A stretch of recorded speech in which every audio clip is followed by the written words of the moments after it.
জামালপুরের ইসলামপুরে এলজিইডির নতুন সড়ক নির্মাণে নিম্নমানের ইটের খোয়া দিয়ে কাজ করার অভিযোগ উঠেছে ঠিকাদারি প্রতিষ্ঠানের বিরুদ্ধে। এলাকাবাসী বলছে তদন্ত কর্মকর্তাদের কাছে অভিযোগ করেও কোনো সুফল মেলেনি। তবে এ বিষয়ে দ্রুত প্রয়োজনীয় ব্যবস্থা নেওয়ার আশ্বাস দিয়েছেন উপজেলা প্রশাসন।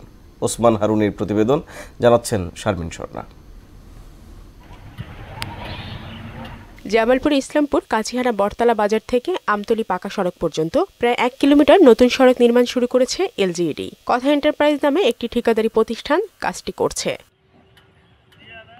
কিন্তু অভিযোগ উঠেছে রাস্তা নির্মাণে স্থানীয় সরকার প্রকৌশল অধিদপ্তরের কোনো তদারকি না থাকায় নিম্নমানের ইটবালু দিয়ে কাজ করছে সংশ্লিষ্ট ঠিকাদার আলাউদ্দিন। এসব অনিয়মের বিষয়ে জানতে চাইলে ক্যামেরার সামনে কথা বলতে রাজি হননি তিনি।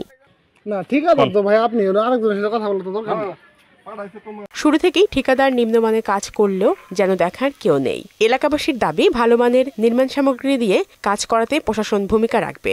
2 নম্বর ইটে দিয়ে কাজ করবে না, সেটা কি কাজ কি ভালো হবে না? সরকার কাম তো এলে মনে করেন 2 নম্বর কাজ হইতেছে, এর কাম এগুলো চলবো না, এলে প্রতিবাদ করার দরকার। আস্থা খোয়া আমাদের খোয়া যদি বানাইছে এটা সব 2 নম্বর খোয়া। আল্লাহ নম্বর 1 নম্বর আস্থা আগে আস্থা জান 1 নম্বর খোয়া দিয়ে আস্থা করে দিয়ে।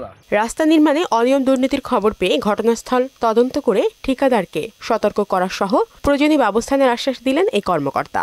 এটি তদন্ত করে দেখলাম, আমরা তদন্তে যা পেয়েছি সেটি আমরা অবহিত করব ঊর্ধ্বতন কর্তৃপক্ষকে। পাশাপাশি আমরা ঠিকাদারকে সতর্ক করে দিয়েছি যে নেক্সট টাইম যদি খারাপ কাজ করা হয় তাহলে আমরা কঠোর ব্যবস্থা নেব। নতুন নির্মাণাধীন গ্রামীণ পাকা সড়কের কাজ যেন ভালো মানের ও টেকসই হয়, এমন প্রত্যাশা এলাকাবাসী। শারমিন স্বর্ণা, মোহনা সংবাদ।